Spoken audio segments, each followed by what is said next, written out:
Hello, bienvenue. Aujourd'hui, je voulais faire la vidéo sur la blessure du rejet. Dis-moi si tu as été voir celle sur l'abandon et si déjà ça t'a apporté quelques clés. Pour moi, ça a été vraiment la blessure du rejet, la révélation. C'est pour ça que j'arrête pas de parler des blessures de l'âme. Ça a été vraiment, j'ai pu enlever ces lunettes déformantes et comprendre enfin que c'est nos perceptions et nos interprétations de ce qu'on vit qui nous font souffrir et pas ce que quelqu'un est ou ce que quelqu'un fait. Pour la blessure du rejet, on va voir qu'on met en place le masque du fuyant. La définition de rejeter, c'est expulser, écarter en refusant, repousser, une intolérance, ne pas admettre, évacuer. Donc déjà, je t'invite à voir si tu as ce genre de vocabulaire. Est-ce que tu emploies ce genre de mots? Refuser, repousser, ne pas admettre, évacuer, expulser, intolérance. Je ne tolère pas. Je n'admets pas. Je refuse. Je ne veux pas. Quelqu'un qui souffre de la blessure du rejet se sent rejeté dans son être et surtout dans son droit d'exister. On l'a vu dans la vidéo sur l'abandon, la blessure de l'abandon et du rejet sont les deux plus souffrantes car elles touchent à notre être directement, alors que les trois autres vont plutôt toucher à l'avoir. Elle nous donne, Lise Bourbeau, l'exemple du bébé non désiré, par exemple, qui doit régler cette blessure ici avec cette famille que ce bébé a choisie. Selon certaines personnes, on a choisi nos familles, nos parents, pour venir ici réparer des blessures, pour venir ici s'éveiller, accéder à plus de sagesse, se dépasser, transcender des choses. On est venu pour réaliser, se rencontrer et dépasser ses blessures. Même si le parent ne rejette pas vraiment le nouveau-né, la blessure étant là, l'enfant le vivra quand même selon son interprétation. Donc on parle bien de ton interprétation, de notre interprétation du monde en fonction de ce que l'on a vécu. Souvent, là, j'avais découvert le livre, j'avais envie d'aller régler mes comptes avec mes parents, de dire au monde entier, vous avez vu tout ce que j'ai souffert, etc. Non, là, on est vraiment dans nos interprétations, nos perceptions de ce qu'on a vécu. C'est le développement personnel, pour moi, ça a été une clarté directement de se dire, OK, je reprends la responsabilité de ce qui m'arrive, de qui je suis et de mes choix. C'est ça qui est super beau et super intéressant dans le développement personnel, c'est de reprendre sa souveraineté sur sa vie et de se dire, OK, ça a été mes interprétations, mes perceptions. Et là, avec plus d'outils et de clés pour comprendre, je vais vers une meilleure connaissance de moi et je vais pouvoir m'aimer et m'accepter de plus en plus pour enfin me réaliser, passer au-dessus de tout ça, transmuter ce vécu, ces expériences et ces choses que j'ai vécues. Quand se met en place le masque du fuyant, Lise Bourbeau, elle a noté un corps ou une partie du corps qui semble vouloir disparaître, ne veut pas prendre trop de place, doute de son droit d'exister. Est-ce que ça te parle? Est-ce que constamment tu te dis, est-ce que j'ai le droit? Mais je vais pas oser. Est-ce que j'ai le droit d'exister? Est-ce que c'est juste? Est-ce que c'est légitime? Est-ce que ça me renvoie au syndrome de l'imposteur? Est-ce que ça me renvoie... Voilà. Qu'est-ce qui se passe quand on entend tous ces marqueurs de cette blessure que Lise Bourbeau nous donne? Elle a remarqué, elle a noté, le corps est contracté, replié sur lui. C'est comme un corps d'enfant avec plein de blocages, de nœuds. Le corps peut être, alors c'est que des peut-être et tu prends que ce qui te parle et tu laisses le reste, comme d'habitude. C'est un corps qui peut être difforme, qui attire la pitié. Et le visage et les yeux sont fuyants, remplis de peur. Moi, je me suis plus reconnue, par exemple, tu vois, tous ces traits-là du corps m'ont pas forcément parlé. Par contre, cette envie de vouloir disparaître et ce masque du fuyant, ça a été très parlant. Il veut essayer d'être parfait par tous les moyens. Ça, c'était inconscient, mais au fur et à mesure que je réfléchis et que je creuse la question, oui, effectivement. Alors, le vocabulaire, encore une fois, il peut y avoir nul, rien, inexistant, disparaître, rien d'intéressant à dire. Est-ce que si tu t'entends, si tu te vois dire ces choses-là, est-ce que tu sens que c'est une part de toi qui serait activée par cette blessure et que donc c'est lié à ce masque de fuyant et au fond de toi, il y a d'autres parts de toi qui voudraient exprimer d'autres choses, mais qui sont bloquées par ce masque, par cette lecture de tes perceptions, tes interprétations, qui bloque tout le reste de ta personnalité, toutes les autres parties de toi. Elle nous dit que ça peut être quelqu'un d'astral qui refuse qu'on le touche parce qu'on le sort de son cocon. Il est effacé et s'il se met à s'exprimer beaucoup, ce sera pour essayer de se mettre en valeur et ses paroles peuvent sembler orgueilleuses aux yeux des autres. Combien de fois j'ai tout gardé pour moi et puis j'étais plutôt dans la fuite et le jour où par contre c'est un sujet qui t'intéresse ou qui te touche et que tu as envie de t'exprimer, là, t'es inépuisable, tu t'arrêtes plus, mais on sent, en fait, souvent, après, tu vas chercher à venir te réguler auprès de quelqu'un et dire, t'as vu, on m'a pas écouté, ou ça a été mal perçu, ou ils ont pas compris ce que j'ai voulu dire, parce que au-delà de tes mots, on a juste senti cette énergie de, ça y est, je veux exister, je veux prendre ma place, et c'est maintenant, il faut m'écouter. Et donc, il y a tout qui sort de travers, un peu sur un ton ou ta posture qui peut paraître, que les autres vont interpréter comme orgueilleux, etc. Est-ce que ça peut te parler dans des situations que tu as vécues? Donc la personne qui souffre du rejet recherche sans cesse l'amour du parent du même sexe. J'ai recherché toute mon adolescence, ma vie, l'amour par exemple de ma mère, soit avec ce parent, soit en transférant sa quête vers d'autres personnes du même sexe. J'ai beaucoup, beaucoup, beaucoup parlé et sympathisé avec des femmes qui avaient l'âge de ma mère et qui exprimaient une part maternelle que je recherchais, dont j'avais besoin, que je n'avais pas trouvé dans mes interprétations et dans mes perception auprès de ma mère. Est-ce que tu recherches l'avis, l'aval de personnes qui pourraient ressembler à ta mère ou qui te rappellent ta mère? Est-ce que tu as besoin d'être en lien avec des femmes, si tu es une femme, avec des hommes, si tu es un homme, pour un peu venir réparer, nourrir ce dont tu as l'impression, tu as interprété que tu avais manqué? Tu viens un peu réparer ça en cherchant d'autres personnes ressources. Est-ce que ça te parle? Est-ce que, voilà. Et encore une fois, c'est OK, c'est le chemin, on prend conscience, on avance, on grandit, on évolue, c'est complètement OK, tu vois.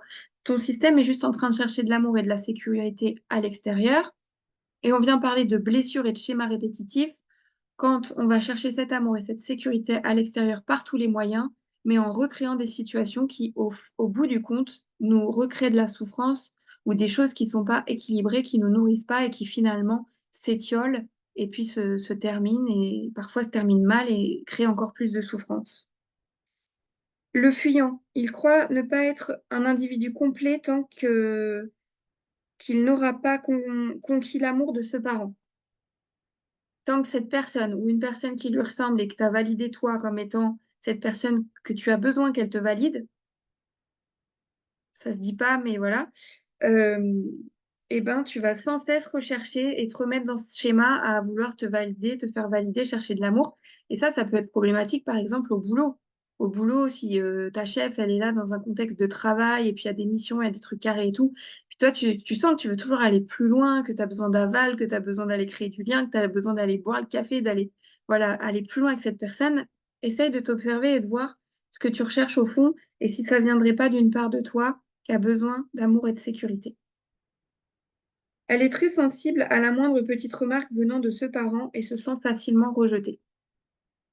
Est-ce qu'il y a eu des conflits? Est-ce que tu partais au quart de tour si le parent du même sexe que toi te faisait une remarque ou la moindre phrase pouvait te mettre dans un état pas possible? Est-ce que voilà, tu sens que ça a activé cette part blessée?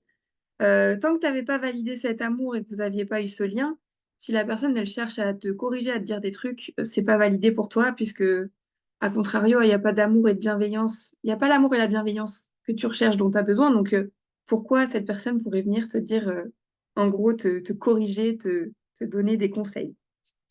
Avec le parent du sexe opposé, il fait des pirouettes pour ne pas le rejeter, parce qu'il ne veut pas qu'on l'accuse de rejeter quelqu'un d'autre. On va se défendre d'être nous-mêmes en train de rejeter les autres. Mais comme on le vit et que la blessure, elle est activée. Alors, j'ai pas répété, j'ai beaucoup dit dans la blessure de l'abandon. Le masque, on n'est pas obligé de le porter tout le temps. Le masque, on le porte que quand la blessure est activée. Ça peut être dans certaines situations, certains contextes de ta vie et pas d'autres. OK? C'est à toi d'observer tout ça, de prendre là ce qui te parle et vraiment de laisser le reste de côté. Tu vas voir peut-être qu'en écoutant, qu'en regardant cette vidéo, il y a des choses qui vont remonter pendant ou après, et puis tu vas pouvoir observer ça et accéder à des prises de conscience avec un nouvel éclairage. C'est une grille de lecture pour nous dire, quand il y a ça qui se répète dans ta vie, est-ce que ce serait pas, voilà, est-ce que ça viendrait pas de cet endroit blessé qui crée un masque croyant te protéger, ton ego a créé ce masque, et donc ça te remet dans des situations qui se répètent, et là, tu n'as plus envie. Donc tu es en train d'écouter peut-être cette vidéo ou de chercher des ressources, Et donc, avec des nouvelles clés de compréhension, cette grille de lecture, tu vas pouvoir passer un niveau. Donc, on fait des pirouettes pour ne pas rejeter le parent du sexe opposé. Donc, si voilà, ta mère te rejette, t'es une femme, tu vas tout faire pour ne pas rejeter ton père. T'as vu comment ça influence toute la sphère ou l'écosystème familial? Et peut-être qu'avec la mère, t'as la blessure du rejet et avec le père, t'as la blessure de l'abandon. On ne parle que de soi, hein. Moi, j'avais un peu ce combo avec les deux. C'était assez sympa d'en prendre conscience et de voir que, ok, ça marche comme ça, maintenant je peux sortir de là, quoi. Donc c'est parce que la blessure n'est pas guérie que tu attires à toi ce genre de situation et de parents. C'est juste que, en fait, tu es là pour régler ce truc-là. C'est comme si tu étais dans un jeu vidéo un petit peu et que tu avais cette clé à trouver pour passer ce niveau et sortir des blessures. Et tu verras que derrière les blessures, tu accèdes à la paix, à la sécurité, à l'amour. Et c'est à l'intérieur de soi, tout est déjà là. Tu verras qu'après ce cheminement, tu sors des blessures, des jeux psychologiques, des syndromes, des peurs, et puis tu peux accéder à l'amour. L'inverse de la peur, parce que la blessure, c'est pour se protéger d'une souffrance, d'une peur. L'inverse de tout ça, à l'opposé de tout ça, c'est l'amour. C'est le chemin de l'amour, c'est le chemin de l'épanouissement, c'est le chemin de la joie. Donc, tant que la blessure n'est pas guérie, tu attires encore ce genre de situation et de personnes, de rejet, d'être rejeté ou de rejeter toi-même. À force d'avoir peur de les rejeter, tu finis par le faire.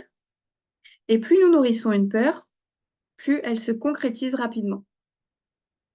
Si tu répètes tous les jours, j'ai peur de, je ne sais pas, de manquer d'argent, tu crées de la peur et du manque d'argent. Ça, c'est énergétique. C'est voilà, qu'on ne prenne pas le bout de la pensée positive, de l'énergie ou quoi que ce soit. Tu es en train de te concentrer sur quelque chose, donc tu vas créer cette nouvelle réalité. C'est la physique quantique, ça, quand on se concentre sur quelque chose, c'est comme si on avait plusieurs futurs qui sont possibles devant nous. Et on nous dit en physique quantique, l'observateur va se concentrer sur une ligne de temps et c'est celle-là qui va commencer à se dessiner. Donc si tous les jours tu crées de la peur de manquer d'amour, de la peur d'être rejeté, de la peur de quelque chose, tu es focus là-dessus. Donc c'est un peu ce qui se rejoue et ce qui se crée, pour faire très court et très, très large. Plus nous nourrissons une peur et plus elle se concrétise. Plus la blessure du rejet est forte chez une personne et plus elle attire des circonstances pour être rejetée ou rejeter quelqu'un d'autre. Plus le fuyant se rejette lui-même et plus il a peur de se faire rejeter. Donc ça vient vraiment de cette blessure, c'est lié à ce masque. Est-ce que tu le portes tout le temps? Quand? Comment? Avec qui? Qu'est-ce qui réactive ce rejet, cette peur d'être rejeté, cette peur de manquer d'amour, etc. Donc la plus grande peur du fuyant, c'est la panique. En fuyant, il croit s'éviter un malheur. Il a peur de paniquer, de tomber dans les pommes, de perdre ses moyens, voilà, de paniquer. Donc là, il y a tout un gros lien aussi avec l'agoraphobie, toutes les crises de panique qu'on peut avoir, l'angoisse sociale, l'anxiété qu'on peut développer. Tout de suite, moi, j'ai fait le lien parce que ma plus grande peur, c'était la panique. Voilà, c'était, j'en parle souvent. Moi, c'était dans le ventre. Le ventre, pour moi, c'est pas le deuxième cerveau, c'est vraiment le premier, mais j'ai mis du temps à le comprendre. Et comme c'était bloqué au niveau mental, dans le brouillard mental dont je parle beaucoup aussi, eh ben, c'est mon corps qui essayait de m'envoyer des messages. Si ça passait plus par la tête, il fallait que mon corps il me parle. Donc, c'était mon ventre qui m'envoyait des signaux de panique, de peur. Et donc, de se reconnecter à ça, de prendre conscience de comment ça fonctionne, et puis là, d'éclairer ça avec le nerf vague et plein d'outils dont je te parle, on va pouvoir aller vers un mieux-être et débloquer des niveaux. Ceux qui nous rejettent sont dans notre vie pour nous montrer à quel degré nous nous rejetons nous-mêmes. En fait, on est en colère en première lecture envers le parent qui nous a rejetés, envers les personnes qui nous rejettent ou qui ne nous comprennent pas ou qui ne nous écoutent pas. Ok. Mais au fond, quand tu as fait une boucle sur toi-même et quand tu as réfléchi à tout ça, on fait aux autres ce que nous ne voulons pas voir nous-mêmes, que, en fait, à quel degré nous nous rejetons nous-mêmes.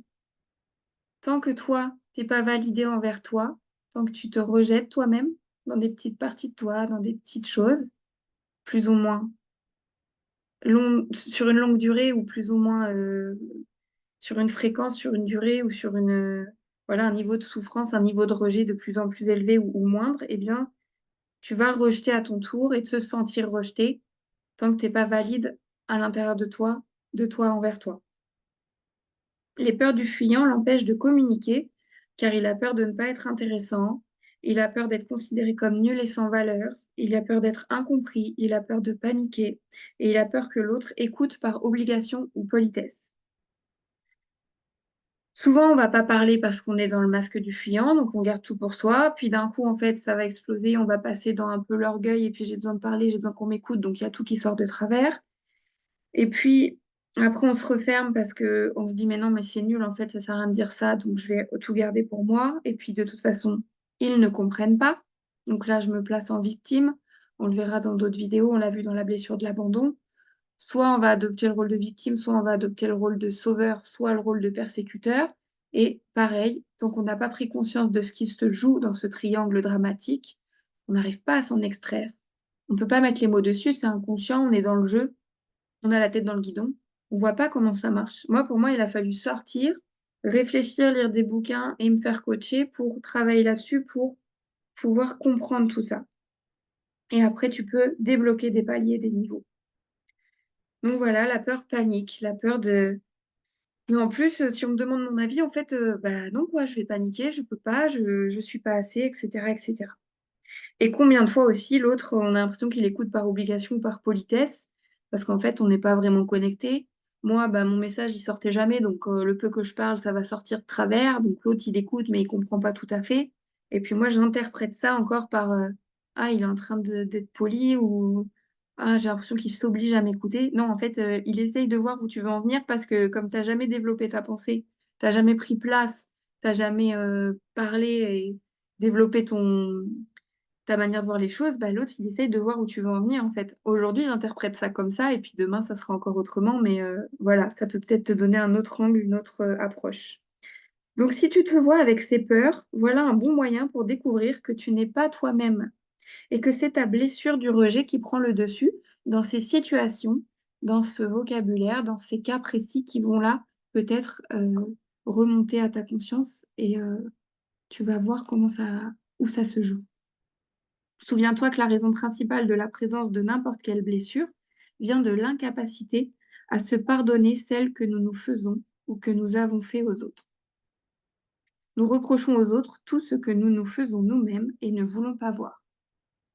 Que ce soit l'abandon, le rejet, l'humiliation, l'injustice ou la trahison, à chaque fois que tu revis ça, regarde où toi, tu te l'es fait à toi-même, où toi, tu t'es abandonné, où toi, tu t'es rejeté. Et puis, tu vas venir apporter de la compassion et de l'amour dans tout ça, de redevenir ton meilleur ami, ton allié principal, ton super fan. Et tu vas pouvoir commencer tout doucement à sortir de ces schémas, guérir et à accéder à un niveau beaucoup plus joyeux, beaucoup plus serein, en paix, en sécurité, en amour de toi, pour te reconnecter avec le monde. Voilà, le message principal, moi, c'est d'accéder à de la clarté mentale, sortir du brouillard, pour avoir plus de confiance en soi, en les autres, en la vie, et créer de belles connexions. Si je suis connectée à moi-même, je suis plus en train de me rejeter, de m'abandonner, etc. Je vais aller de l'avant en confiance et je vais attirer des gens qui sont au même palier, au même niveau de jeu que moi. Et donc, la vie va être beaucoup plus rayonnante et enrichissante. Je voulais noter un exemple ici. Elle a mis un enfant peut vivre une expérience où il se sent abandonné par son parent du même sexe, mais en réalité, c'est la blessure du rejet qu'il ressent avec ce parent. En lisant ça la première fois, j'étais en colère contre le parent du même sexe. En lisant ça la deuxième fois, j'étais en colère contre moi. Et en lisant ça maintenant, je me rends compte que c'était juste un niveau à passer, un palier de compréhension pour accéder à plus de clarté, de confiance, de connexion. Alors, pourquoi on ressent cette blessure au contact de ce parent? Parce que son parent du même sexe, qui ne s'occupe pas de lui, agit ainsi parce qu'il se rejette lui-même. Et c'est cela que l'enfant ressent au plus profond de lui-même. Ma mère, je l'ai senti me rejeter. Et au fond, en grandissant, à l'adolescence, à l'époque des conflits hyper durs, hyper violents, c'est qu'en fait, C'est à l'époque où tu commences à te dire tes parents sont pas parfaits, à commencer à douter du respect que tu leur portes et de... Tu dois honorer tes parents, tu vois, tu dois pas les aimer, tu dois les honorer. Enfin, il y a tout qui se mélange à l'adolescence, on est quand même en train de tout mettre en phase. Et bien là, tu vois en face de toi, en fait, que ta mère ou ton père ne s'est pas validé lui-même, s'est rejeté lui-même. Et c'est ça, cette souffrance, c'est de se dire, mais c'est là aussi où ça a encore une fois activé mon syndrome du sauveur, à se dire, valide-toi, s'il te plaît, parce que moi, il faut que je me valide. Là, j'ai du taf, je suis à l'adolescence, je suis en train de me construire. Va falloir que tu arrêtes de me rejeter, donc va falloir que tu arrêtes de te rejeter, donc tu as du boulot. Mais comme on est en train aussi de se sociabiliser, de voir plein d'autres expériences et tout, on n'a pas encore accès à... Enfin, moi, j'avais pas encore accès à toute cette grille de lecture. Donc, lorsqu'un parent se rejette et qu'il a un enfant du même sexe que lui, il est tout à fait normal et humain qu'il rejette cet enfant du même sexe que lui, même inconsciemment, car cela le ramène à lui-même constamment. Si ça a été violent, si ça a été dur, cette blessure du rejet, si tu te vois à travers ces mots dans ton adolescence ou plus tard, ou même encore maintenant avec le parent du même sexe, euh, eh ben dis-toi que en te voyant grandir, en te voyant évoluer, tu l'as juste ramené continuellement à sa blessure à lui. Et donc avec beaucoup d'amour et de compassion, tu vas pouvoir comprendre là où en est ce parent du même sexe et comprendre là où toi tu en es et prendre la responsabilité avec ces nouvelles connaissances et ces nouvelles compétences que tu es en train de créer pour toi, de sortir de ces blessures, de guérir, de transmuter tout ça pour avoir une vie d'autant plus épanouie dans la clarté, la confiance et la connexion. Je te dis à bientôt pour des nouvelles vidéos. Ciao.